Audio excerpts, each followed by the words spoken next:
there's a fair, I mean, as underground as it is, there's a fair number of serious cyclists who are aware of the brand.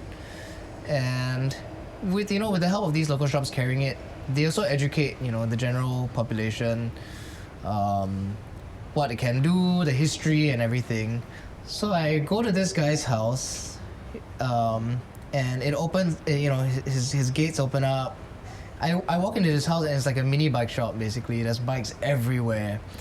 And so for obvious reasons, you can't disclose who this guy is. Yeah, of course. And straight after that, he said, "Hey, let's celebrate!" And he opened like a really expensive bottle of whiskey, a King Louis, don't know what whiskey, like the 8th or something. You don't know this guy?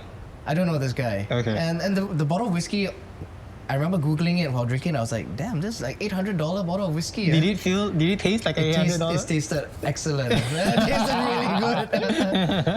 Yeah, so it's like the best bike service I could ever ask for. To actually match his Ferrari. So his Ferrari is of the same color. There's a Ferrari called a F12, and that is an F12 Tour de France Ferrari. Because back in the day, there was this Tour de France like supercar race, which Ferrari always won. And so they made a special edition F12 Ferrari for that. Surprisingly, the stock BB that comes with the wind space is a token Ninja. It's an extremely good bottom bracket. I surprisingly think it's even smoother than ceramic speed.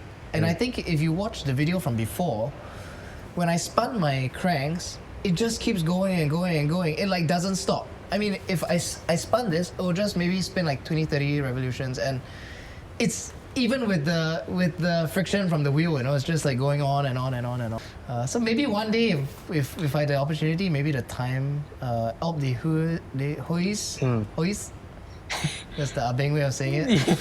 Or maybe the Cylon or whatever. So hopefully maybe in a year's time or lesser than a year's time, we'll see you back here again. I'm not sure if I'll still be in this car park. This one's sold on carousel already. Yeah.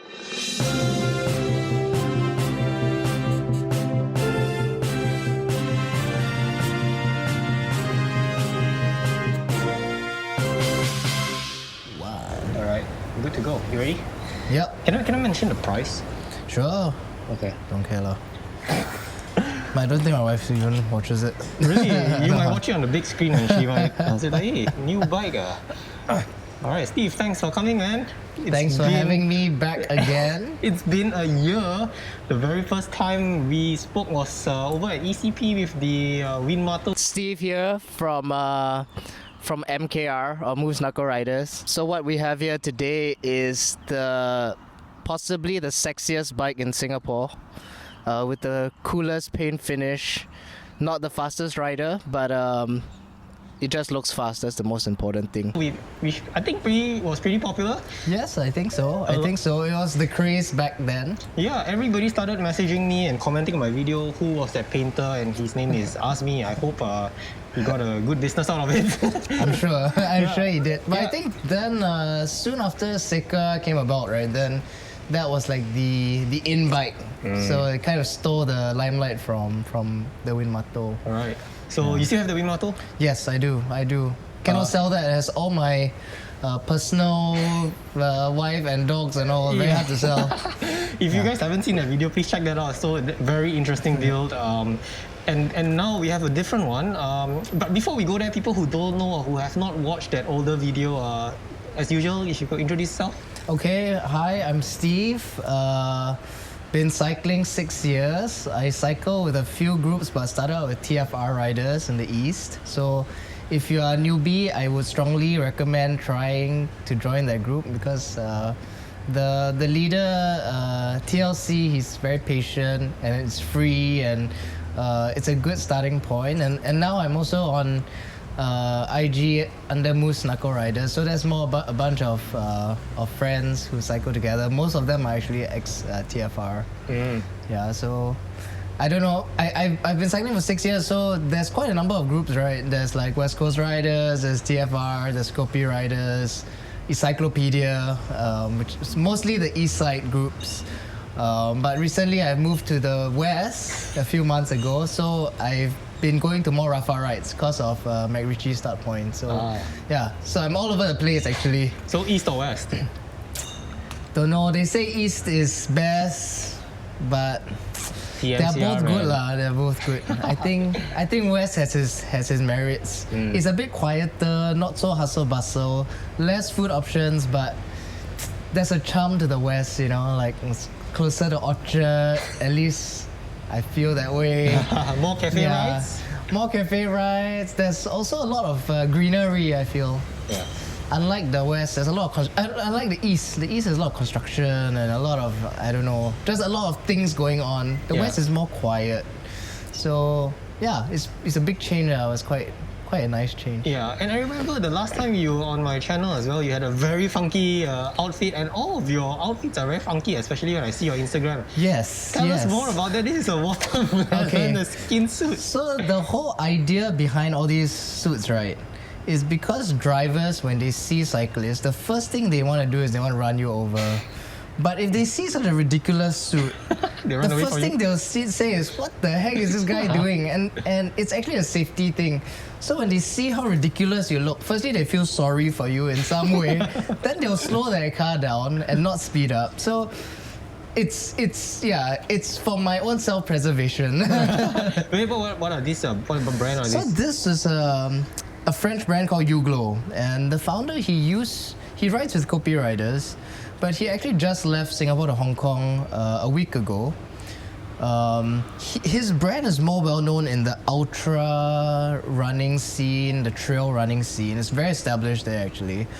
But funny enough, the founder he's an ex, I think, semi-pro in France when he was in his younger days, and he always has a great affinity to cycling attire. So a few years ago, he rolled out this cycling wear again, and at the time I really liked this watermelon suit. There was another Australian brand called Attacker that made it, but they stopped producing it for many years. And I told him, hey, I would like to custom make a watermelon suit, and so yeah, he made one for me. So you're the only one with this suit? Actually, he made a few of them. You can actually buy it on his website. Oh. So it didn't make economic sense to make just one. Yeah. He made I don't know. Wow. Maybe like a few dozen or something. So what other fruits jerseys do you have? So I I was supposed to say like got juice and all, but that didn't materialize. He made like some floral jerseys. There was a cow one. I think there's like a ladybug. There's a few crazy ones. It's worth checking out. What's the name of the website? Uglo. I think it's Uglo Sport. Uglo Sport? Yeah. Alright, awesome. And shoes also, very funky shoes. Shoes, actually, these are getting quite common in Singapore. These are DL Killers.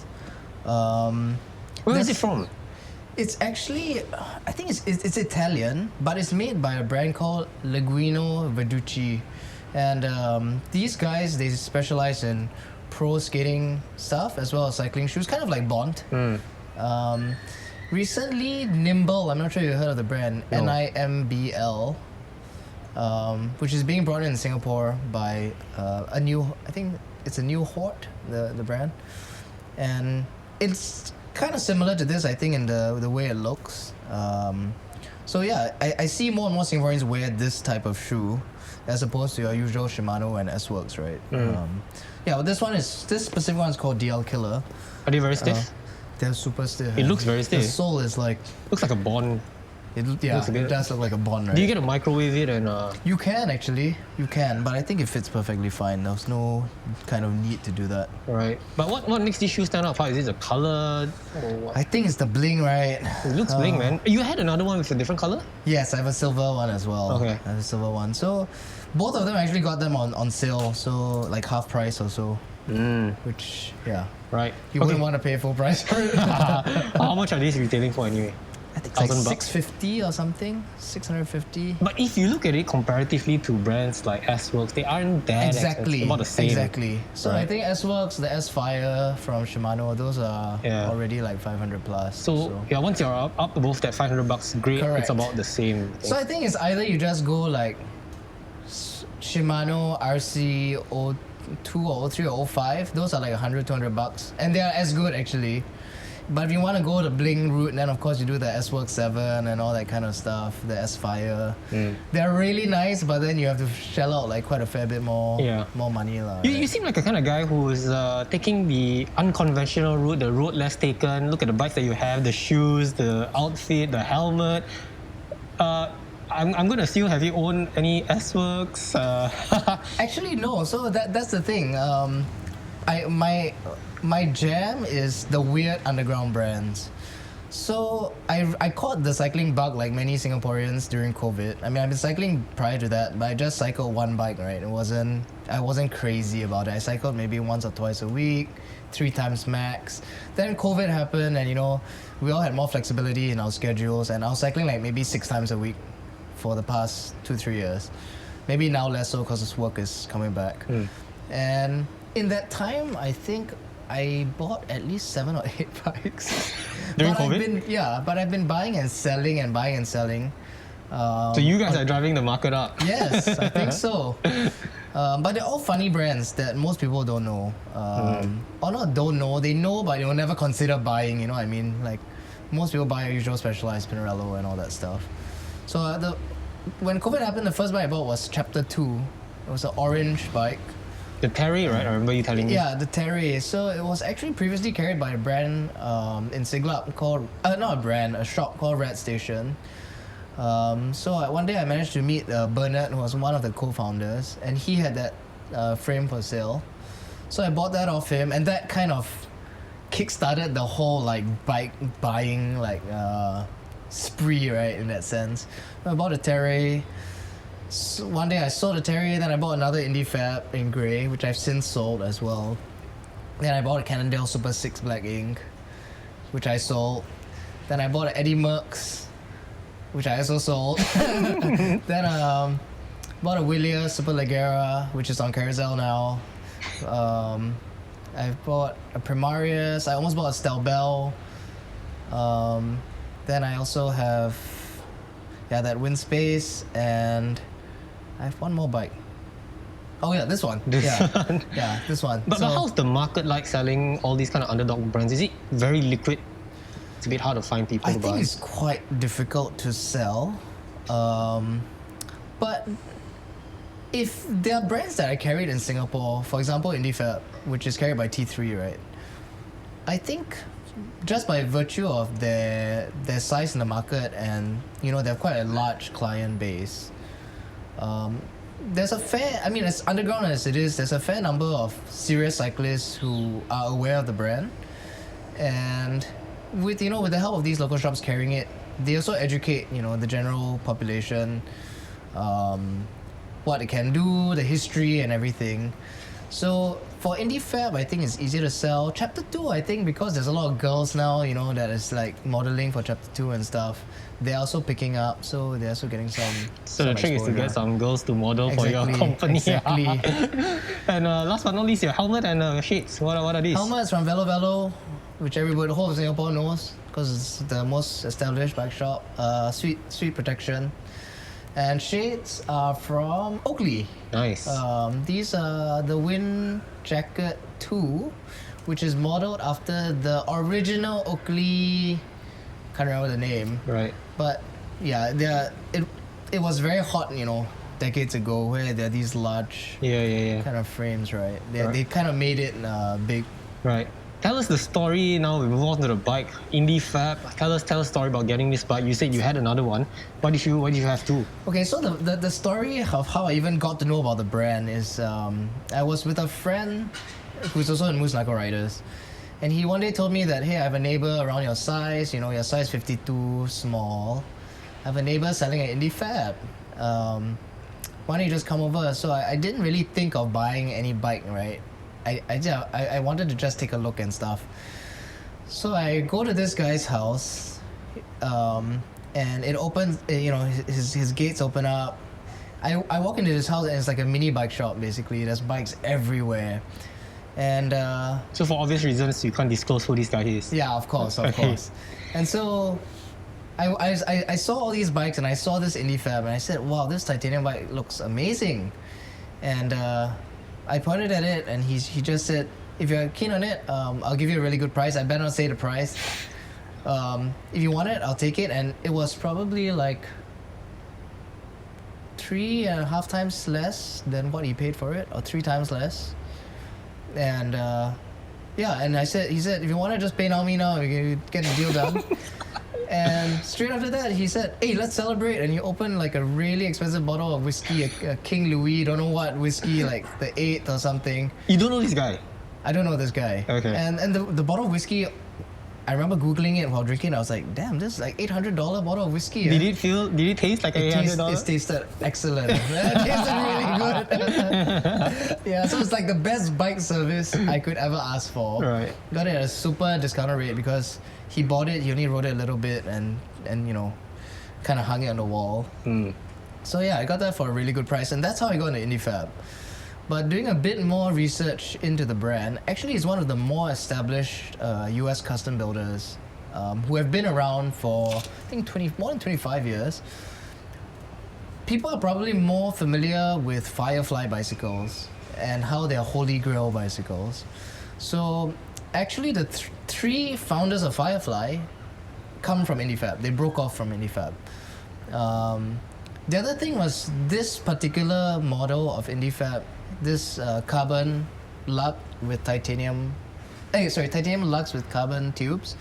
This is the XS model. It's actually won the Dream Bike of the Year twice, which I think has never happened before for any other build. For Bicycling magazine, which is probably the biggest bicycle magazine in the world.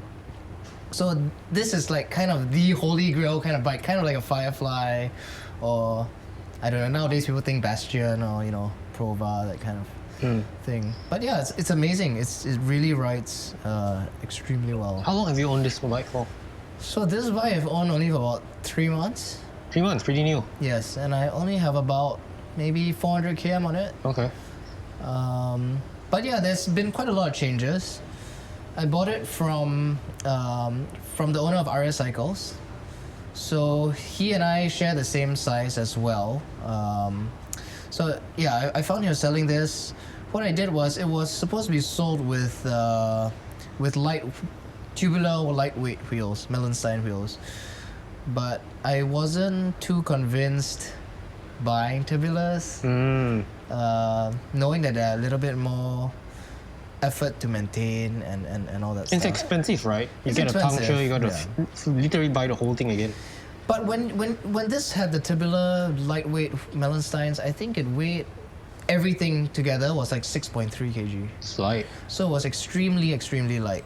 And of course, when I bought it without the wheels. So it came with everything, except the cockpit was completely different as well. So that was spray painted yellow to actually match his Ferrari. So his Ferrari is of the same color. There's a Ferrari called a F12, and that is an F12 Tour de France Ferrari. Because back in the day, there was this Tour de France like supercar race, which Ferrari always won. And so they made a special edition F12 Ferrari for that. And this bike was painted exactly to match that Ferrari. Oh shit, I think I've seen this Ferrari around. Yes. That is I think there's only 2 of them in Singapore, and there's only like a handful of them in the world. I always see it parked at P3. Maybe last time, yeah, I think so. He used to always be hanging out there. Oh, that's the that's the car. Yeah. So actually, it says the old handlebars was an Aero 3T. It's like an Aero Nova, I think, and it wrote Trek Special, which was the name of the, I think, of the car or something like that. Yeah. Wow. So yeah, that's kind of cool. I guess that's a bit of history. I mean, I don't have the car. You have the bike. Yeah, but the Tour de France history to it, you know, and then, you know, the yellow and stuff. Yeah, it's kind of cool. So Indie Fab, are they well known for custom builds for? Is it like a titanium custom build, or is it more like a carbon mixed with titanium? What's it like? I think Indie Fab actually is more well known for their titanium and stainless steel. So their flagship model is, I would imagine, is this crown jewel. So it's a bit of a racy geometry, which is the old IF that I have. They make it in titanium, pure titanium, or steel. And mine was the titanium version. It felt like a dream. I mean, I do have regret selling that bike as well. It was amazing. It was really, really a dream bike. Wow. Yeah. And when you got this bike, it was just the frame alone, and you built everything up? So it was a frame. It came with, I think it's a FST seat post. This is a Sato saddle. Funnily enough, it's the exact same yellow. I think he had a Sato in the same color. Funnily enough, it fits me extremely well, and it's one of my most comfortable saddles I've sat on. I don't even know what's the model because I don't think Sato really makes saddles. They make it for their bikes. Yeah. And then of course these wheels are new as well. These are the Zips, which 454 NSWs? yeah, which is the first gen because the new gens only come in tubeless and disc. Yeah. So yeah, I kind of thought it matches because it's SRAM and Zip is SRAM. Yeah. So Not forgetting the brake calipers. yep, the e-brakes. So I mean, generally for all the bikes that I have, I try to keep it consistent, right? So if it's an American frame, I generally try to keep the components American as well. So American frame means SRAM group set, right? Then wheels, I also try to keep it American. So like ENVE or Zip. Then of course Italian bike, you try and keep it Campanolo and all. I think it's not just me, it's a very cyclist thing. I think as you cycle, maybe everybody keeps telling you this and then you just want to comply. It's almost, like it's an unwritten rule that you have to do that. So I mean, I'm very happy with everything now. The only thing is, of course, if I could change anything, your usual, I know you always say, OSPW. You would want to get that? I think so. I think it will complete the look. I would like to also change the chain rings.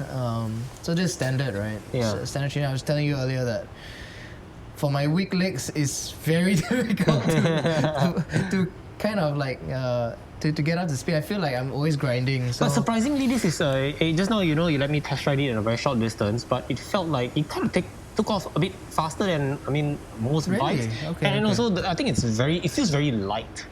okay, Right? okay. What's the weight? I have no idea, but I would imagine it's like probably 7-ish, probably low 7s. Right. And how much are we looking at this price of this whole build? Everything together that I paid for it in second-hand price terms, I think it's about 15. Yeah. But I understand the frame itself now, if you buy it from IF, is about 11 or 12. Damn, it's expensive. Yeah, so it's... But it's getting custom pricey. built to your It's geometry. yeah, right? they don't even have ready stock. Everything is custom to you. Right.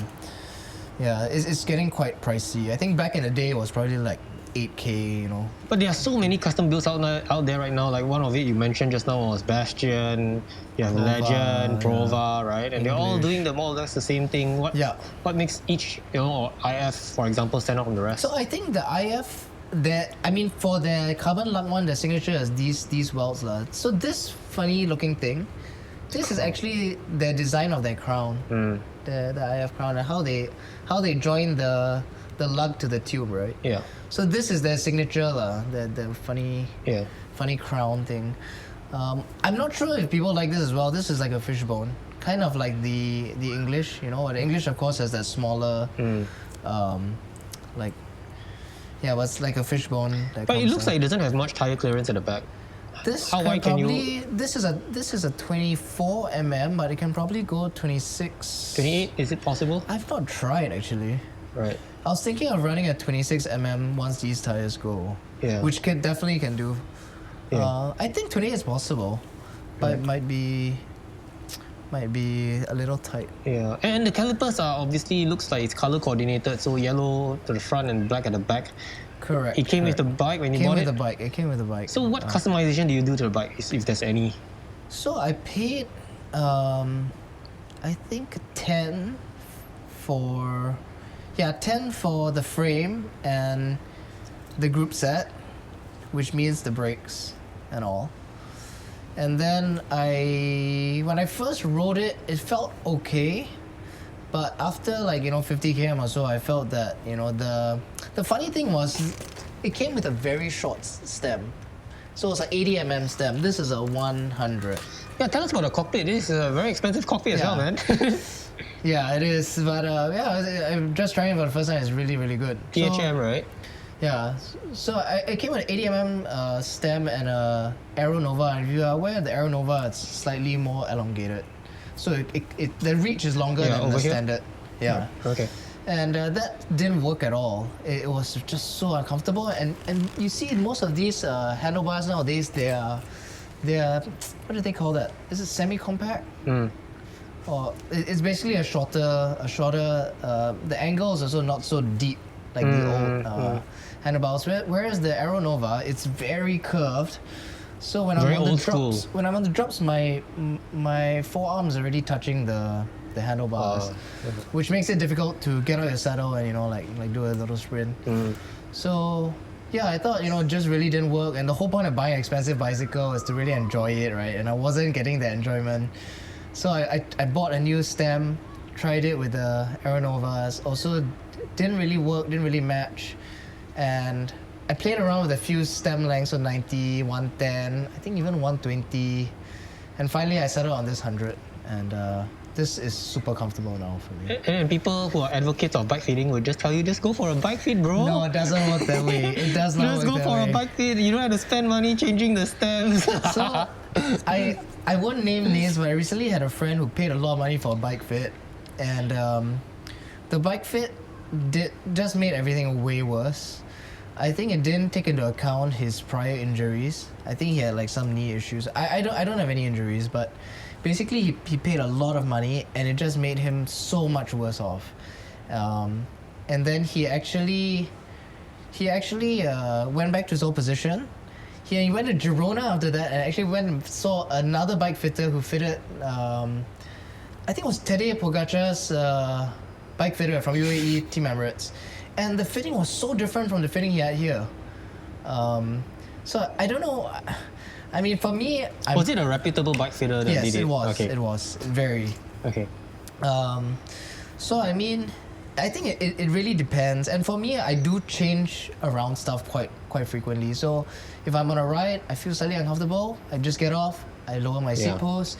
I still feel uncomfortable, I change the angle of my saddle until I'm really comfortable, and then I just leave it. Sometimes friends also like video me from behind, and they say, "Hey Steve, I think your saddle's too high. You're overstretching." Then I'll try and adjust accordingly. And so far, it's worked out quite. I mean, I enjoy doing that as well, right? It's not like it's a pain to me. I understand, because that's exactly what I do. Sometimes I'm on a ride, I want to ask my friends, can you video me? But I feel so shy to ask them. Yeah. But I guess that's how you do it. Sometimes my friend JD would say, "Hey dude, I think you're a bit too stretched out. Got to lower it a bit." And I do, and it makes a world of a difference just by a little bit. Push the saddle fore and aft, just play around with it. But it seems like most people tend to do the shortcut, right?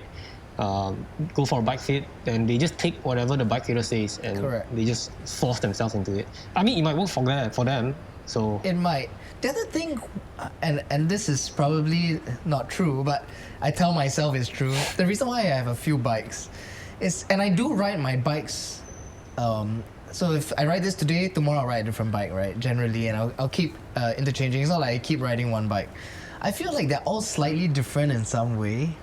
Some are 170, one is 172mm cranks or whatever. I feel like the repetitive nature of cycling, where you're constantly grinding and grinding and grinding, if you're just slightly off, that can actually make your problems way worse. If you're just every day, like say I'm riding 50km, 100km, 50km, if you're just like 1 cm off and you're overstretching, thousands of pedal strokes later, I'm sure it's going to make you worse. And with the variations in bikes, right, I feel like my position always changes slightly.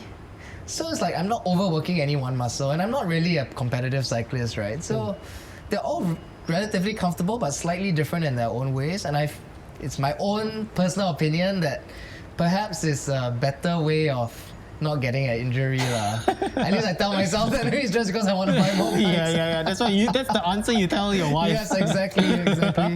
Okay, cool. And what are we missing here? So I think we've covered most of it.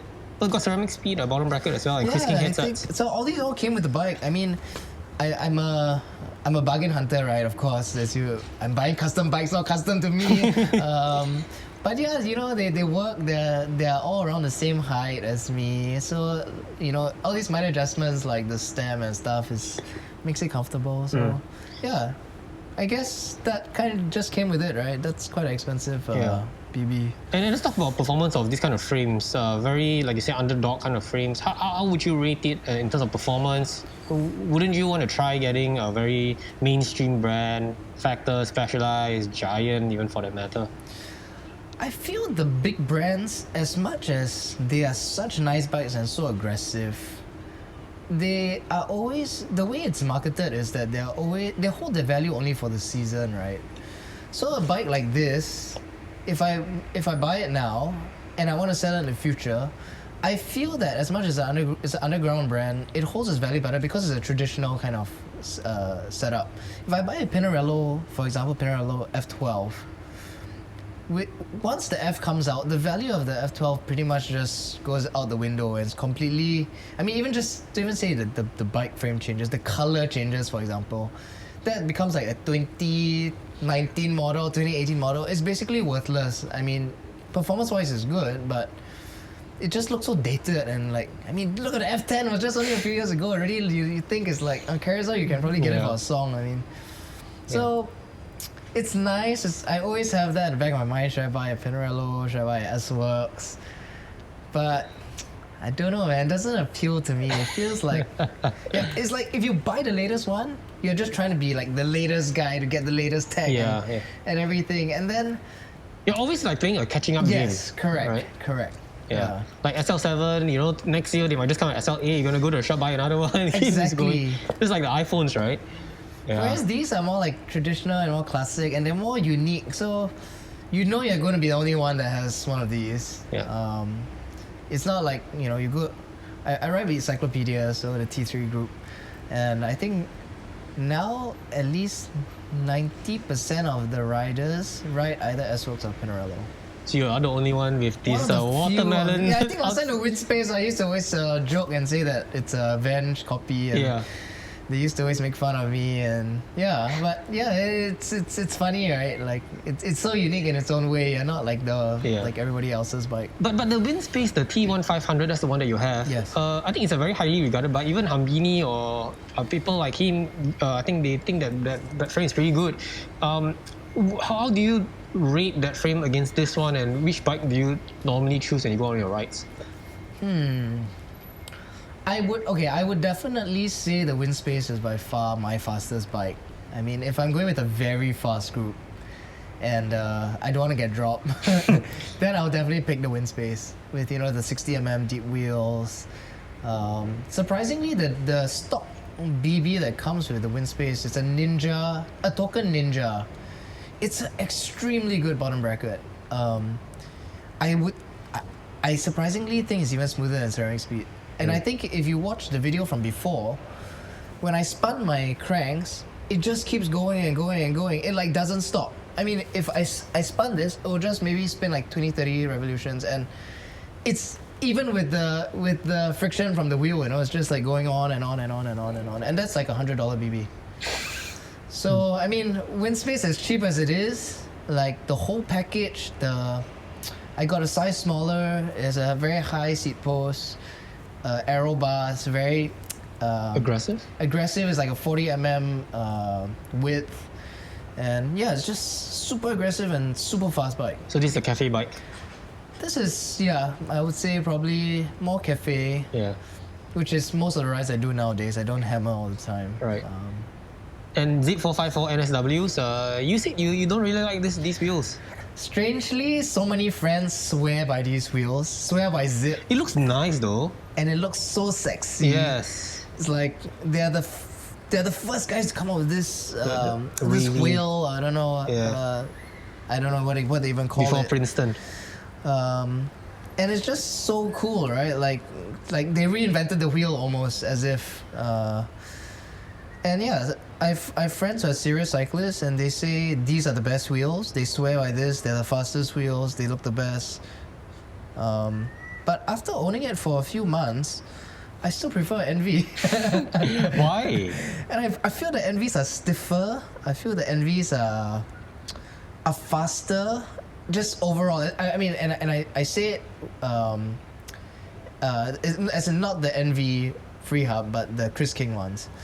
So it rolls better in my opinion. It's stiffer. The crosswind thing action, which everyone says this is better because of the design, I think it's the same.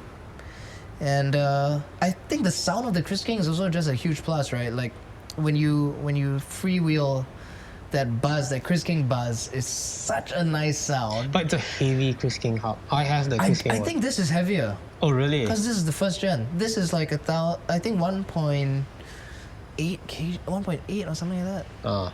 Maybe mine is heavy because I got a 5.6. So which ENVEs are you referring to? Mine was the 4.5. 4.5, yeah. So I mean, I've actually listed the wheels on Carousel. I've only owned it for a short while. But if I manage to sell this, I'll buy ENVE Chris Kings again. I think now the ENVEs are they've revamped their lineup already, right? It's I think so, tubeless and hookless. And if I'm not wrong, Chris King no longer manufactures rim brake hubs. So you can still buy them in the market, but those are old stock. But Chris King company itself is not manufacturing new rim brake hubs. This is purely for this now. Have you owned a disc brake No, bike before? no. You're missing out. I don't know. I don't know if you're missing out or not. These brake haters will say you are not missing out and stick with rim. Any plans to give it a try? I think inevitably I will definitely get a disc brake bike. But for now, with this latest acquisition still being rim, I'm still happy with rim. Especially in Singapore, I've not traveled overseas to cycle in my life. So for the purposes of just traveling in Singapore and the maintenance and everything, all my wheels, interchanging them between rim and rim is just easier. But eventually, I think maybe the next few years, maybe I'll try this lah. Yeah. Do you people I've interviewed on who run rim say that it sucks in the rainy weather? That is true, but I've stopped riding in the rain as well. I used to ride in the rain. So when I first started cycling hardcore and COVID, at the start of COVID, right? Rain or shine, I'll just be like, I don't even check the weather app. My friends will say, Steve, you're crazy, there's a storm coming. I'll say, no, I'm waterproof, like, so what, right? Like what's gonna happen to me? Yeah. But because I did that, my bikes always get punctures. And I don't think it's good for your bicycles at all, right? With all the mechanics of it, like just turning this with rainwater, it's supposed to be sealed bearings, but I mean, there must be something that gives. And yeah, I used to get punctures all the time. That's why I'm so proficient at changing tires now. Right, these are the SOS Gripton. Yeah. So I mean, if you ask me to change the tube now, if I see somebody on the road and stranded, I can probably change their tube in like 5 minutes because I've always got punctures last time. Why did you get a tubeless then? I ran it before, but with many bikes, it's easier to get clincher. Yeah, the tubeless loses its pressure and stuff, and you need to maintain it, rotate the wheels. Yeah. Any dislikes or future upgrades? So dislikes so far none, except for the wheels. I wish it was stiffer. The other thing is with the standard chain set, I'm really not strong enough to run this chain set. Can't climb with this? Can, but very painful. You grind. So, I mean, if I could change anything, first thing I would change is chain set back to semi-compact. And if I had money, if I had the extra spare coin, right, I'll obviously get carbon TI because it matches the carbon tubes. Yeah. Then, of course, maybe OSPW, which is one? totally unnecessary. Ceramic speed line, match the PV. Okay. And then seat post as well. This full speed ahead FSA one doesn't match as well, right? Because it's a gloss. It's like it's just black. Do you know if Darimo has? I've seen it. Yeah. But I mean, there's no hurry to get all these, right? So maybe birthday next year or something. I ask my wife, hey, can I buy a new seat post? No, if you buy, she wouldn't know that you changed it. That is true. What bikes do you think out there appeal to you right now? Actually, talking about Hambini, right? I think a year ago he did buy a Time Skylon. the aero bike, the Skylon, Skylon. That actually looks spectacular. But like yeah. the carbon layup is very nice. Yeah. That I feel one, and yeah, it has a very nice carbon layer. But don't you think it's still a very old school looking It is. frame? It is. Still external routing and stuff like that. But it's very unique, and I think they purposely did that. They purposely did that for easier maintenance and the mechanics of it. Because to me, I don't think it's rocket science to do it, internal like cabling. It's probably left there for a reason. But the way that Time does their carbon layup, as you will be aware, is very unique, right? They do it in a. It's not laid like sheets, but they do it in that weave, that special weave. So yeah, that's very unique, and nobody else does that. So there is valid points to paying a bit extra to get something so structurally sound, right? So maybe one day, if I had the opportunity, maybe the Time the Hois. That's the Abeng way of saying it. Or maybe the Cylon or whatever. So hopefully maybe in a year's time or lesser than a year's time, we'll see you back here again. I'm not sure if I'll still be in this car park. This one's sold on Carousel already. Yeah, then you'll be telling me a different story about the bike.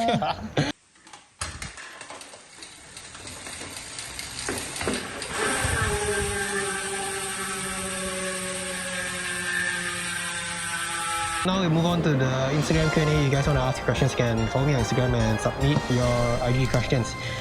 Surprisingly, not many questions about your bike. Most people are like, what the heck is this? Yeah. I always joke that if I put this bike in you go at Maxwell Amoy or whatever, if you put this bike there, nobody will steal it because the old thing is like 04 or whatever. You put it next to S-Works, it's super safe. Super safe. Okay, I've probably only got 3 or 4 questions for you. Will you sell this away before the video is out? I already know who wrote this. This must be Legend Has It or something, is it? SG Road Bike. Yeah, okay, yeah. My usual kakis. So this guy, he's got 2 bikes on the way, so he I know. talks so much. I know. He DM'd me. I'm like, I want one of that bike that you are getting. Yeah. So SG Road Bike is a very famous cyclist to begin with. I mean, I think everybody in Singapore knows him anyway. He's very yentao and very cool Joe. Yeah. So no, I don't think I'll sell it. Because it's only been 3 months. Not planning to sell it.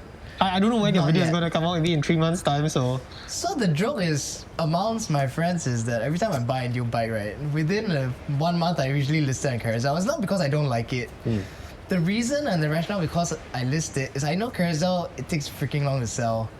So, and I quite like the joy of trying new bikes and stuff. As much as I love, like my old IF, I really love that bike, but I still sold it, right? It's because if I don't sell it, I don't have room to try anything new. And that was the most sellable bike.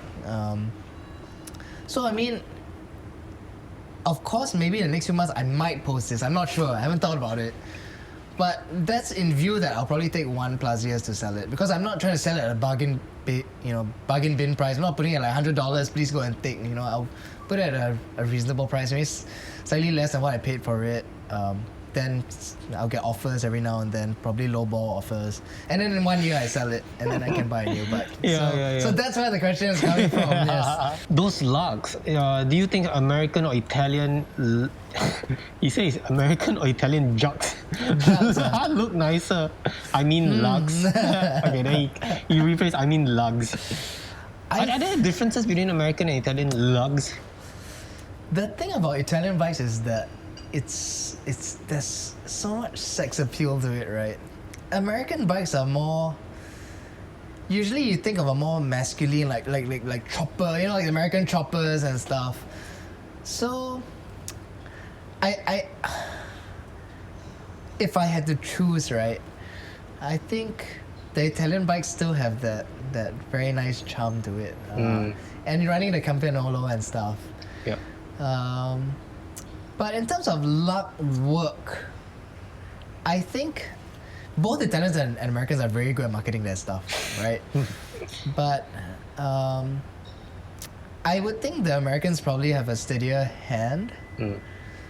The Italians probably market it better. So, you know, it's like, oh, this is like buongiorno, like this is so nice, you know, like everybody's wearing suits and doing this. The Americans are more like, it's like you see the IF guys, they're wearing like, you know, a t-shirt, but they're really good at what they do. And you know, it's just very clean lah. Whereas I've heard of a lot of Italian bikes, custom bikes from friends where they feel the lugs, the way it's wielded and stuff, is really not as clean. But there's that charm to it. I think people say, you know, like with the Italian bikes, it's because they're Italian makers, it's a single maker. It comes with the, you know, it comes with the bike, you know, if you're looking for that kind of thing. I forgot to ask you this question. Do you have any issues with the bike? So far, none. I think there was one e-brake screw that was rounded, but I just went back to RS, which is where Roger is, and he was happy to just change it for me on the spot. It would have been a nightmare if he didn't have a spare, because I don't think it's easy to get. And if you buy it from e-brakes directly, I think it's like $20 or $30 US. You want to ship it here, it's like another $50 or $100 US. So it's good that he managed to fix that for me. On the frame, any issues, tolerances? Nothing. Everything is good. Everything is so far so good. It's a really, I mean, it's a dream bike. I mean, I guess if I bought it first hand for 11 grand for the frame, I would have expected it to live up to its price. You know, we were talking about Prova. That's actually my second time hearing about this brand. The other day, I just went out riding. I went to the Rafa pop-up store, and they had a Prova there. I was like, whoa, this bike looks very much like the Bastion. Because their workshops are right next to each other. Are they somehow like the same company? It's true. If their workshops are literally next to each other, and they are very close, and I think they help each other. So I can't remember which part of Australia is it? Melbourne? No, it's not. It's not Melbourne. But it's like, you know, it's like those in Australia they have these like small light industrial kind of areas, and I think Bastion and Prova are right next to each other, and they not only knowledge share, but I don't know, maybe they even share tools. You need a wrench or something, I have no idea. But yeah, I think if you Google it, you can see that they're quite close. Right. Would you ever consider getting one? Or do you think I think so. I think it's definitely one of those bikes, right? Like Cycle Project Store also carries really cool stuff. They carry that number 22, that Canadian brand, Prova. There's a lady that rides with us who did a custom Prova, and it's really nice. Wow. Can you help me get her on to this channel? Okay, I'll ask her. All the boys will be very happy. SG Road Bike. Oh my god, SG Road Bike, please help me. Okay, the next question, which is probably the last one. Don't you think it's a bit overkill for a bike that costs this much? Wouldn't you go for an SL7? So I kind of asked you the question just now. I think that, to be fair, I think there's really merits in buying these kind of mainstream brands, right? And the merits is, if you're going to offload it before the new one comes out, the good thing is you can sell it very fast. So you post a SL7 or Dogma F on Carousel, the chances of you selling it in like a month or so is super, super high. Even if it's not a Singaporean, an Indonesian is going to buy it, or a Thai guy is going to buy it, or somebody from overseas will ask you to send it there. So there's a lot of visibility, and even though you pay such a high price for it, say you pay, I don't know, whatever lah, 8,000 for the frame, the chance of you selling it for like 7,000 is very high lah. Your loss, the depreciation is also. I mean, you can look at it as depreciation. it's kind of capped, and it's very liquid. This one, I mean, people are always like, why is it so expensive? And all. It just really depends. If your wife really likes MS bags, you will be willing to fork out $20,000 to pay for her. Your father like to drive to market to buy fish, he'll fork out $200,000 to buy a BMW. I mean, it's just what people's priorities lie in life. Of course, if you don't have the money, then don't buy it lah. But if I like to ride 6 times a week, then I would be willing to fork out a bit more money, because I really enjoy it. I mean, and generally, I change all the parts here and there. So, you know, I mean, I feel like I don't spend too much. As much as I buy bikes, I also sell a lot of stuff on Carousel. So it's just a hobby lah, you know. Every now and then, top up a bit. Have you ever considered creating an Excel sheet calculating the amount of bikes that you bought. I and don't want to sold. do it. I always tell my wife, I always buy and sell. I don't spend that much. I And know. she always says to me, I don't think you. I think you actually spend a lot more than you. Because than when you are aware of. sell and you get something new, you got to top up a little bit, right? So you always have to top up. Yeah, and you top keep up, going and top up. up. Yeah. So yeah, no. Initially I wanted to sell that IF and actually pocket the money and use it for other things lah. Like kid stuff or whatever. Then I saw this bike and I was like, You need a piggy bank, man. Yeah. So now I have 4 bikes, but I'm trying to trim it down to 3 bikes. I think at the rate I'm riding and the level I'm riding, I think 2 to 3 bikes actually is just nice. 4 bikes is very excessive. What's the other 2 that you have? So I have the Windspace, which was on your channel earlier. This one, I have old school Wheeler, Ramato one. So now I it's a bit remember that more one. vintage, Yeah. not really. It's based off a very very old model, but it was a 2018 reissue. So it's not like it's vintage, but it's vintage in the sense that it didn't change any of the geometry. Is it hard to get parts? No, so it runs a modern group set, everything. Okay. Clearance is extra wide, 28mm. Everything is. Maybe you'll get that next time. Actually, that's really fast. That's a really fast bike. You should try that as well. There's Willia Super Leggera, which Cycle Project Store also sold one. And then the Primarius. So the Primarius is also an interesting bike. It was carried by T3 and Lou Bikes for a while. Tim Lim. And I think this guy, he's Dutch. He only made like a handful of them a year. And then now he's retired. So there's probably only like a few dozen in the whole world. And they were also going for like 10 plus K a frame. And I bought that secondhand for like shy of $2,000. What? How come? So it was from a friend. He bought it. The first guy bought it, then he sold it to another guy. Then I think to another guy, then to me. But it was all very short-lived. Yeah. And the original owner was custom built to him by Lou Bikes. And he is exactly my height. Wow. So even the custom painted stem and handlebar and every seat post, everything is perfect. I didn't have to change anything at all. Yeah. Yeah. Would you tell people to go out onto the second market and get themselves a good deal of a bike, or just go out to the shop and get one? I would say with Carousel, and I always feel like working with Carousel, but I really like that platform because firstly there's no fees, it's free, which is always a big plus point, and you can find all kinds of stuff there. I mean, even the strangest bike parts. Don't even talk about bikes, right? Like, if say I'm looking for a screw or a bolt or like whatever, you can find it there for some strange reason. It's really a cool marketplace. Yeah. So it's worthwhile looking into Carousel if you're looking for a bike. I think or even just going to different cycling groups and asking around, right? You always know if somebody's selling something. So yeah, if you go to Rafa, you can probably ask around. I'm sure there'll be like 3 or 4 guys selling their bikes, probably at a friend's discount. Yeah, awesome, man. All right, I think we are pretty much done. You have anything else that you want to top up, or? No, nothing. It's just glad to be back and say hi to you. I mean, would like to congratulate Mr. Oompa Loompa. I mean, I think he's done very well for himself. And Thank he's you. got some really cool guests. I mean, it's an honor to be back again because you have Hambini, you have like all these like big names, right? Yeah. But thanks for coming back again. Driving all the way over here.